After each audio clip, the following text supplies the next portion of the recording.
thank you for honoring the summons of the committee. Some of your members sometimes give us troubles coming here, and so I am most honored for that. Now, I would like to begin from your document, which you gave us.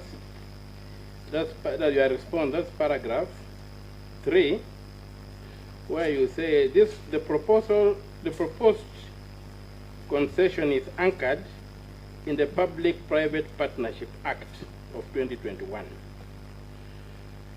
That statement locates these proceedings in that act. And my question is, under that act, do you have the locus to answer any questions? Who is the Cabinet Secretary anticipated under Section 2 of that act? That's my first question.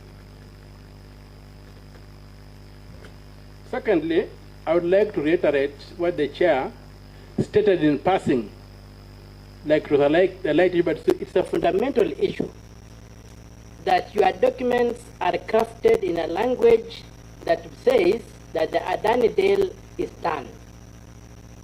We will, we shall, we will, we are. It's already concluded. I don't know why you are giving that impression that this deal is already concluded. I want now to take you to the law.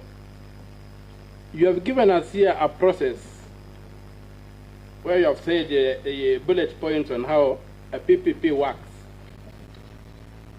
And I put it to you that you are trying to mislead the Senate. This step 1 to step 20 and so forth is not how the PPP Act works.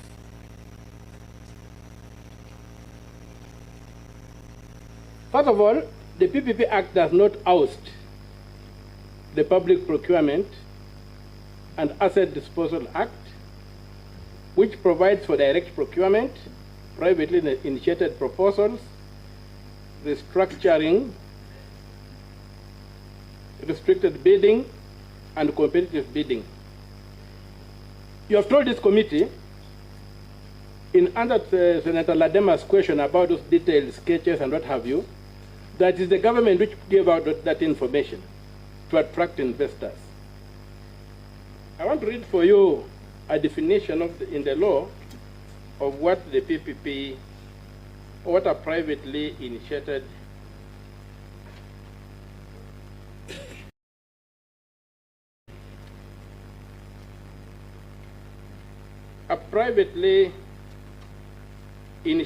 proposal, that's under Section 2 of the Act, means a proposal that is originated by a private party without the involvement of a contracting authority and may include information that involves the complete evaluation of the proposal as if it were a bid.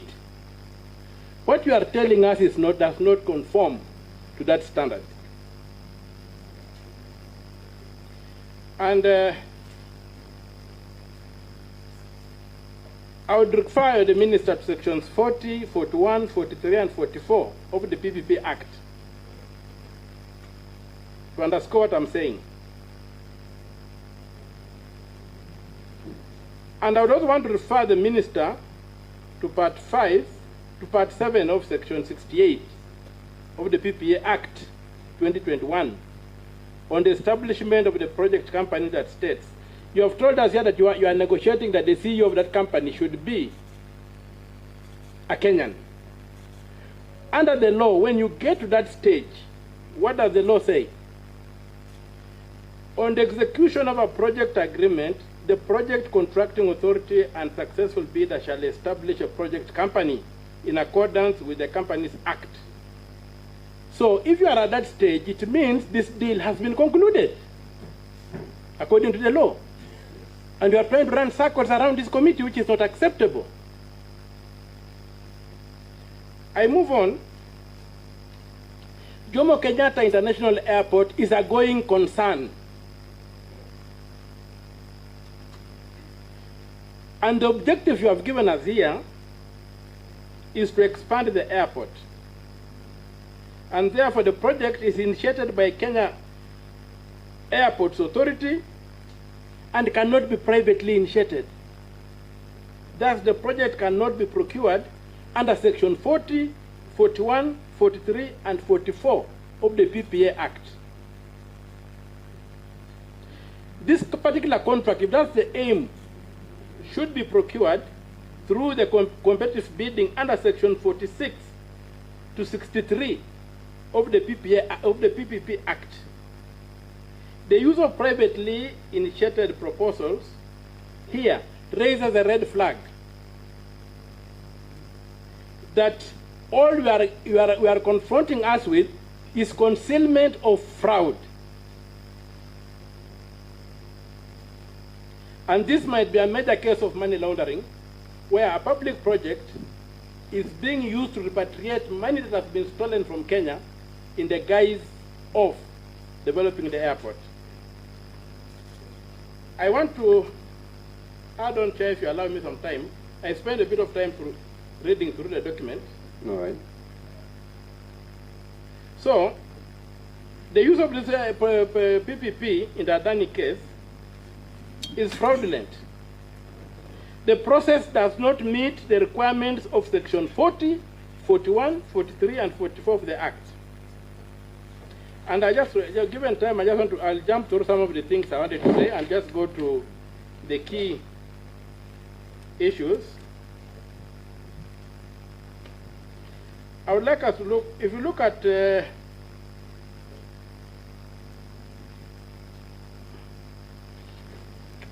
Section 40,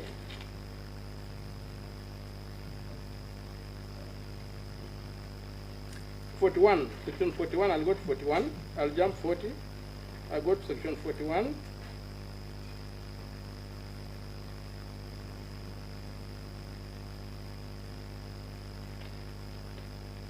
Yes, 41A has an express requirement that you have not fulfilled.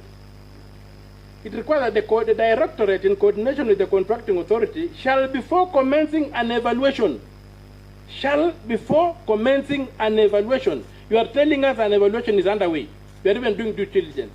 But the law says, before commencing an evaluation of a privately initiated proposal, you shall conduct due diligence to confirm that the private party has not been debarred by any country or any international organization from participating in public-private partnerships or similar arrangement, is not corrupt, has not engaged in acts of corruption, and has not been sued or convicted on account of acts of corruption.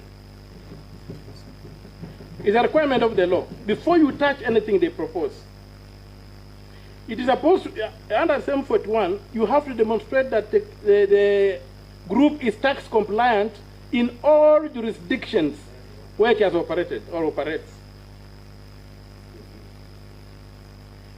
You go on and says, the entity has not, and its directors or officers have not been convicted of any criminal offense related to professional conduct within a period of 5 years preceding the submission of proposal, and have not otherwise been disqualified pursuant to administrative suspension or debarment proceedings. So, all these things, and there are many others that I have tried to highlight out, but just to leave it up because of time, I would have expected you, before you began addressing this Honorable Committee of the Senate, to first of all justify why it is you, the Minister for Transport, who is answering matters on PPP. The letter was addressed to Mr. Mudavadi. At that time, he was covering the entire cabinet. Who was the minister responsible who should be answering this question? Is it you or the Minister for Finance? You are a stranger in these proceedings. The minister to answer these questions is the Minister for Finance, not you. You are not recognized in law. And so, secondly, I would have expected the answers to begin by showing that there was this due diligence carried out and Adani was cleared before the government went further to begin looking at them. Secondly, there's a requirement in the law that you must prove that competitive bidding could not give us a bidder. It must be that Adani is bringing something so unique to them that you must go the PPP way. If competitive bidding can realize the same result, you are supposed to do competitive bidding. Where is the proof that only Adani has the technology or the whatever to expand an airway or the capacity? So you needed to justify that competitive bidding was ruled out. The default for public procurement is competitive bidding. So your initial suggestion that the Public Procurement and Asset Disposal Act was like sidestepped by the PPA is not true. The PPA is just stands on the Public Procurement Act to advance its cause. So I put it to you that you are trying to scam us in your response. You have no standing to address this committee, and I would ask the chair to demand that the Minister for Finance, who is the entity recognized by law under the PPP, comes to address this committee on the questions you have asked. Thank you, Chair. Thank you very much. Before I give the CS the opportunity to respond,